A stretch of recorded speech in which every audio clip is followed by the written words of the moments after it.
गांव में दिन की गर्मी ढल चुकी थी और शाम की ठंडी हवा मिट्टी की सौंधी खुशबू लेकर आ रही थी। ये शाम बाकी शामों से अलग थी। हवा में एक अजीब सी बेचैनी थी। आसमान में काले काले बादल छाए हुए थे जो एक दूसरे से टकराकर गरज रहे थे। गांव के लोग अपने अपने घरों में लौट रहे थे, जैसे किसी अनजाने खतरे को भांप गए हों। मीना अपने छोटे से घर के आंगन में बैठी आसमान को देख रही थी। उसके चेहरे पर घबराहट साफ थी। उसके पति रामू अभी तक घर नहीं लौटे थे।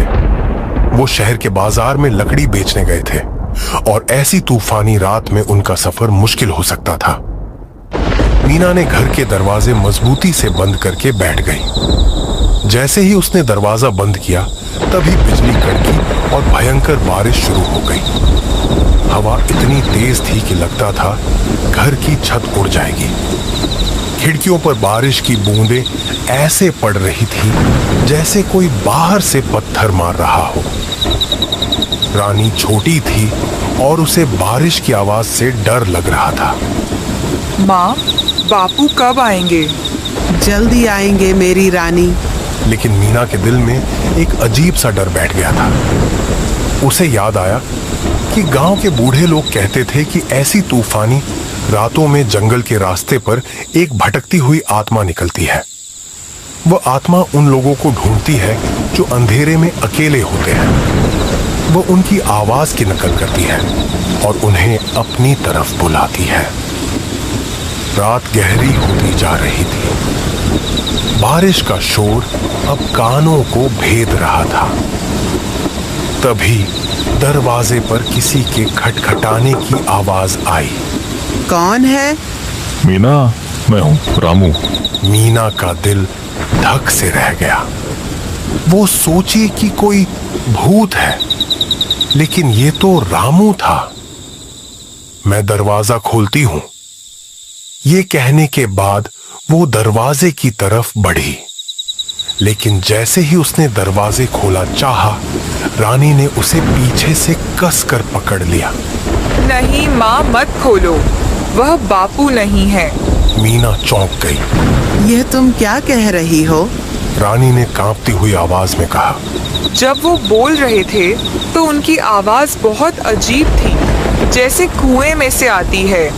मीना ने रानी की बात पर ध्यान दिया और उसका दिल बैठ गया।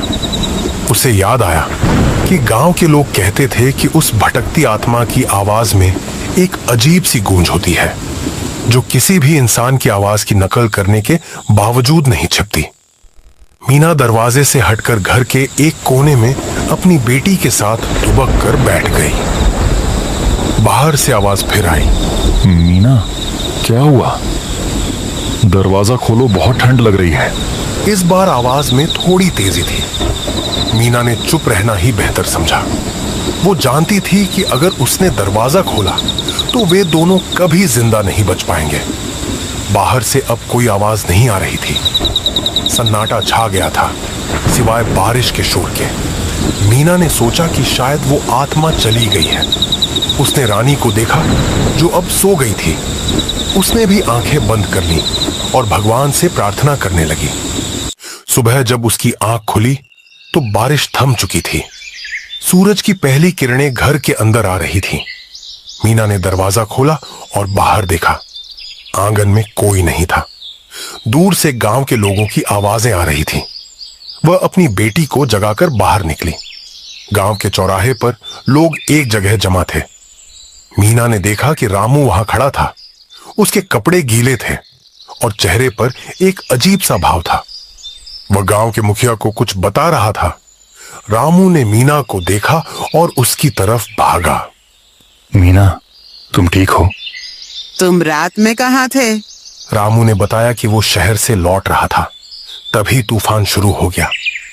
जंगल के पास उसकी बैलगाड़ी का पहिया टूट गया। वो उसे ठीक करने की कोशिश कर रहा था कि तभी उसने दूर से किसी की आवाज ही सुनी जो उसे बुला रही थी। वो आवाज अब बिल्कुल तुम्हारी तरह थी। वो मुझे जंगल के अंदर बुला रही थी। मुझे लगा तुम खतरे में हो, इसलिए मैं उस तरफ जाने लगा। लेकिन तभी गांव के एक बूढ़े आदमी की बात याद आई।